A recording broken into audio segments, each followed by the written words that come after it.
उद्घाटित है saint Vincent convent senior secondary school zonal स्तरीय खो खो प्रतियोगिता।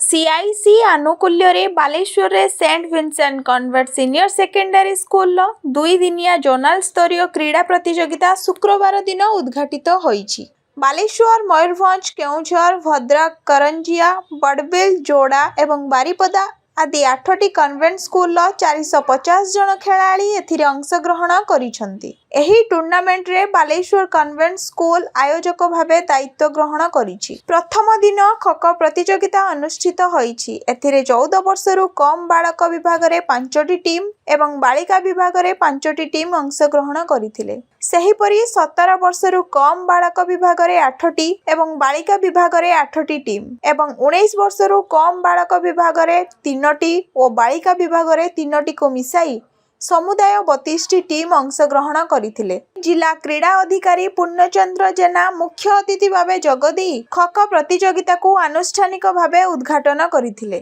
खो हेउ कि कबड्डी किंबा वॉलीबॉल हेउ कि फुटबॉल जेकोनोसी खेल पिलामानंकर शारीरिक दक्षता वृद्धि करे। एहा सह खेलाड़ी मानक मध्यरे एकता और दलगत मनोभाव सृष्टि करिथाय। प्रतियोगिता माध्यम रे खेलाड़ींक भितरे थिबा लुकायित प्रतिभार विकास पई प्लेटफॉर्म जगाए बोली मुख्य अतिथि श्री जेना कहिथिले।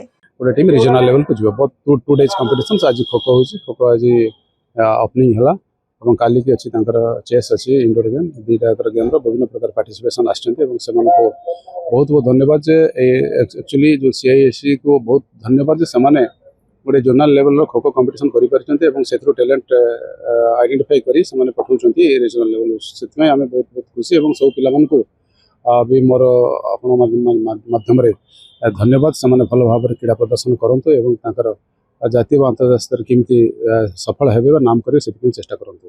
सम्मानित अतिथि भावे फादर पोल कुनम परमपथ जोगदेई क्रीड़ा द्वारा क्रीड़ाविद माननकु सहनशीलता, श्रृंखला और कार्य करिबा लागि प्रेरणा जोगाई थाए बोली कहिथिले।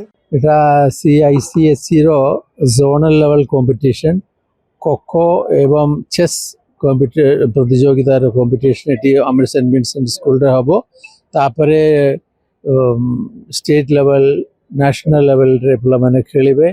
एटा आपण माने जानि चंती जे हमरो स्पोर्ट्स पाई जे कोन से सब्स्टिट्यूट नहीं स्पोर्ट्स द्वारा पिला मानंगर मन एवं शरीर वृद्धि हुए डिसिप्लिन से माने शिखंती स्पोर्ट्स स्पिरिट रे से माने खेलिबा पाई शिखिबे। एते आम देखा जे जो माने खेल रे समस्या तो जीतब नहीं जो माने जीतती से माने एवं जो माने हरी जाउछन्ती से माने मध्य से माने को विशिंग करिकी से आपण भल रे खेलिले यू हैव डन वेल सेमती कहि कि इंग्लिश रे कहंती एक्सेप्ट डिफीट विथ ग्रेस ताहा से माने शिखंती एही प्रतियोगिता द्वारा। तेणु it is very useful. School अध्यक्षा sister reverend Merin, Odisha ward रो मुख्य जोनाल इंचार्ज सिस्टर एंजेला प्रमुख अन्यतम अतिथि भावे जोगदेई जोनाल स्तरीय क्रीड़ा प्रतियोगिता आयोजन आभिमुख्य संपर्क रे सूचना देवा सह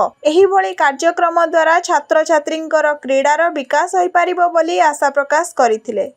8 schools in different categories under 19 kho under 19 boys and girls, under 17 boys and girls, under 14 boys and girls. All together we have 32 teams playing for the match today, and we eagerly wait for the tournament, and this will help our students to increase their team spirit, commitment, and will make them energetic, and they will be growing, and our goal of this program, all these different sports, is to make integral development for our students. I'm sure this will help them to grow physically and emotionally. So I wish all the best for all the teams, and this will be a great experience for all the teams. God bless you.